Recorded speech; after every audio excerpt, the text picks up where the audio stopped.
Good morning, everybody. I would say welcome to Beijing because I've been living here since 1980. I'm one of the old timers, the survivors. Look at all the gray hair I have. It's a fabulous place to be. It's not always very easy. It's challenging. In early 2002 to be exact, I got involved in the Olympic Games, working here for the government to prepare the Olympics. And I said, well, you know, when you go for Olympics, you should do something. And I never run in my life, and I started running marathons. That was maybe a good decision and a bad decision at the same time. We were looking then also at the air in Beijing, and I was becoming conscious there was something very, very wrong with the pollution here of the air. And finally, in 2007, I ran my 5th marathon in Beijing, and the Chinese doctors told me, you can stop because you've got chronic bronchitis because of the PM2.5 sitting in your lungs, and you should not run anymore. So all these years I got really interested in pollution issues, looking at air issues, and then being an engineer, you know, engineers are very bad, they like figures, they like to study stuff. So I went digging up a little bit what was going on with the environment in China, and the result was not very happy to see. We need a lot of happiness here in China to combat pollution. Because the situation in China, in short, we can say, is pretty dramatic. China is a huge country. It's 20% of the world's population, but it has got some really difficult tasks ahead. Because it has only 9% of the arable land in the world. It has only 7% of the water resources in the world. But what happens is that those water resources we have are polluted. The situation, especially in water, is very serious.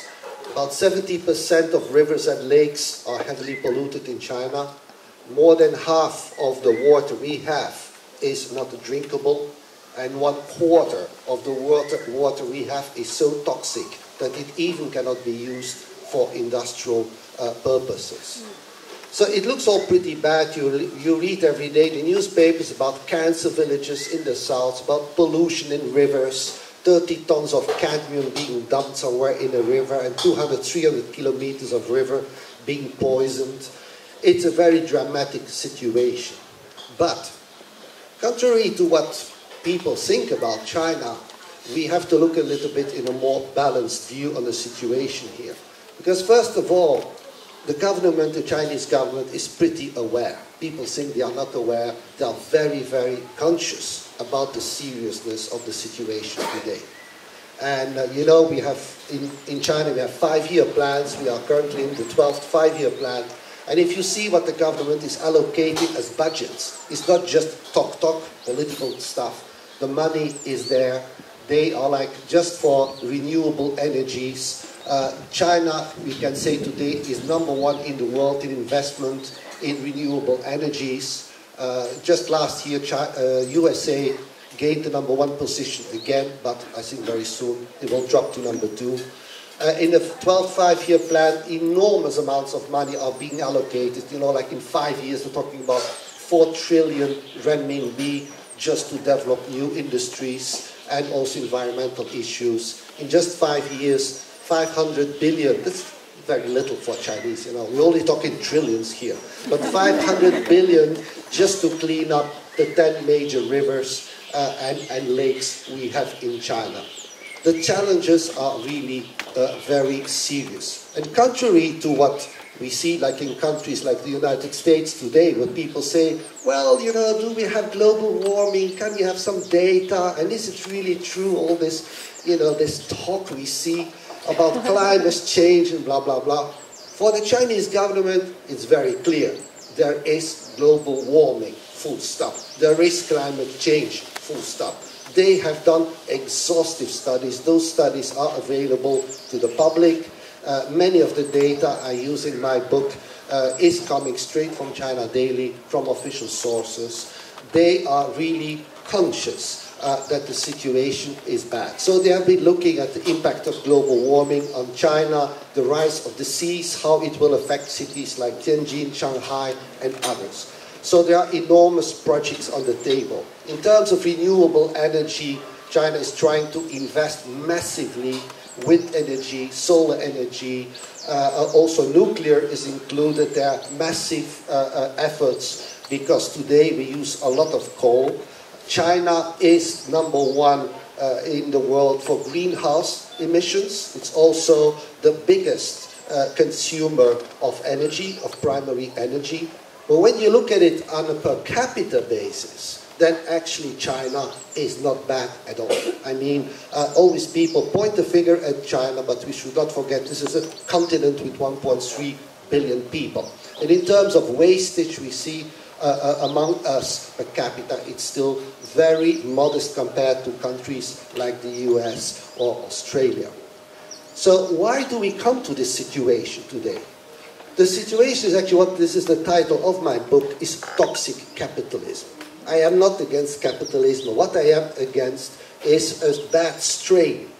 It is caused by overconsumption. In our world today, we are getting so used to buy stuff, use it very little, and throw away. We have become the buy, throw away society. And we think the planet on Earth is just for us. We are the last generation, and who cares about the resources we have in front of us for our children. The word depletion today of natural resources will become more and more important and factual. China is suffering from that because they are the factory of the world. They mass produce the electronics, all the equipment for the world. Many of the Western countries, as a matter of fact, have relocated their polluting industries to China. And then they point the finger at China saying, well, you're bad guys, you know, you pollute, you pay your laborers very badly, bad labor conditions. But we have to change our attitude in terms of consumption. Today, there are people who say, like in the US, I don't know if the figure is right, but they say, what Americans buy after 6 months, only 1% they still have in their hands. We waste a lot of resources. We buy stuff, throw it away. And so China is in a very bad situation. They don't have enough land, they don't have enough water. So when you see what the Chinese are doing worldwide, they, in 1 year, they buy like 40 to 50 billion dollars of companies. They go everywhere around the world to buy up resources. They don't have enough oil, they don't have enough gas, they don't have enough corn, soybeans, meat, and things like that. So it's a really desperate gesture from the Chinese to go abroad and buy resources. So what can we do about it? Well, my theory is very utopian, I know. We should go for quality of products, quality of government, and quality of financial institutions. We should keep the stuff we have longer time, so that means the quality must be good. We cannot allow rubbish again on the market that we buy and throw away. I know it's utopian, but what choice do we have? Instead of buying a microwave and then it's broken, we throw it away, do we realize what's in this microwave in terms of resources, copper, plastics, rare earths, and so on? So this is the big challenge we have. Is it going to affect labor? People say, well, Gilbert, you're going to kill the industry. Well, not. Because what we have to bring back is the service, maintenance, after sales, more engineering, better quality in the production. So we need more engineers, better technicians. And the technician who repairs our microwave, he's not sitting in China. He will be next door in New York or in Paris or wherever. So we bring back, or we should bring back, the service sector so that we waste less and we have still a planet we can leave for our children instead of giving a toxic planet. Thank you very much.